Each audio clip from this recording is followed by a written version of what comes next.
Simple comme français vous présente les 9 catégories grammaticales en français. Il existe 9 catégories grammaticales en français. Les noms, les déterminants, les pronoms, les adjectifs, les verbes, les adverbes, les prépositions, les conjonctions de coordination, les conjonctions de subordination. Pourquoi faut-il les connaître ?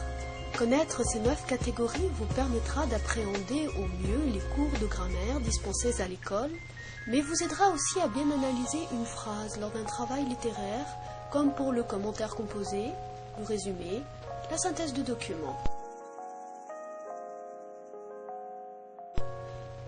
Les noms. Il en existe 2 sortes. Les noms propres qui désignent un individu, exemple prénom Jacques, ou un toponyme, les noms de lieux, comme les noms de pays, exemple la France, les noms de ville, exemple Paris, etc. Ces noms sont caractérisés par une majuscule et sont invariables. Les noms communs qui désignent des êtres ou des choses, ils s'accordent en genre et en nombre.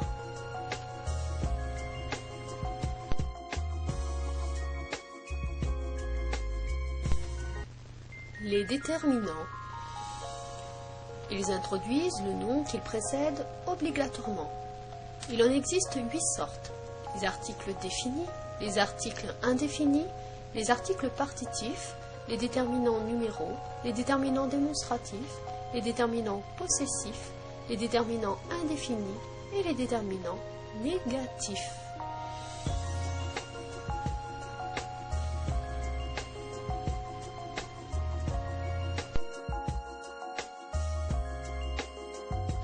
Les pronoms. Ils remplacent le nom. Attention, ne pas les confondre avec les déterminants qui, eux, sont toujours devant un nom. Il en existe 7 sortes. Les pronoms personnels, les pronoms possessifs, les pronoms interrogatifs, les pronoms relatifs, les pronoms démonstratifs, les pronoms indéfinis, les pronoms adverbiaux.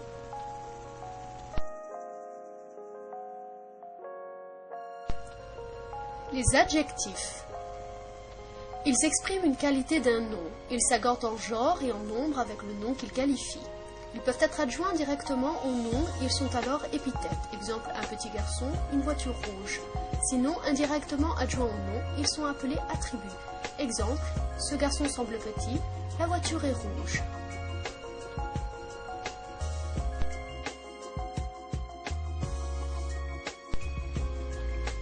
Les verbes. Ils expriment une action, un état ou un devenir et peuvent se présenter sous différentes formes. C'est ce qu'on appelle la conjugaison. Il existe 3 groupes. Les verbes du premier groupe en ER, les verbes du deuxième groupe en IR, avec une forme en ISON pour la première personne du pluriel au présent, et les verbes du troisième groupe qui englobent tous les autres verbes en war, andre, etc.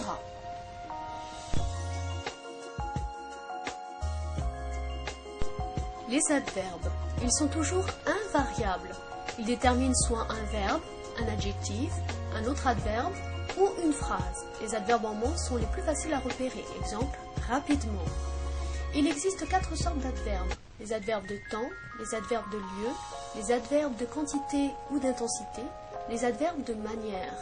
Astuce, pour les reconnaître, vous pouvez remplacer un adverbe par un autre. Exemple, il marche vite, c'est-à-dire il marche rapidement.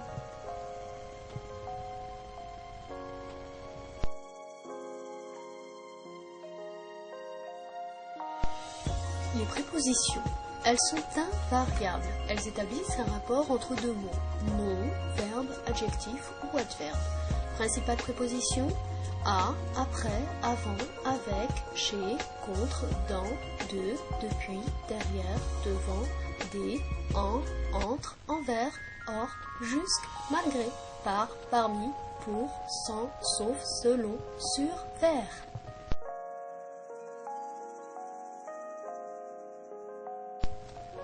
Les conjonctions de coordination.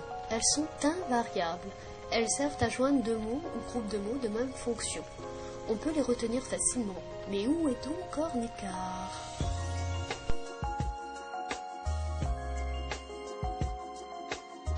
Les conjonctions de subordination, elles sont invariables. Elles relient une proposition subordonnée à une proposition principale. Il y a donc une dépendance syntaxique entre les deux propositions. La conjonction que apparaît comme la conjonction de base. Quelques exemples: que, parce que, puisque, quand, quoique, bien que, avant que, alors que, si, comme, quand, etc.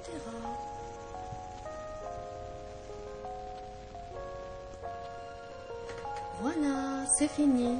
Il ne vous reste plus qu'à les apprendre. Vous pouvez retrouver d'autres cours ainsi que des exercices de français sur Simple comme Français, le site spécialisé en langue française qui vous propose du soutien scolaire, de la remise à niveau et du français langue étrangère et seconde.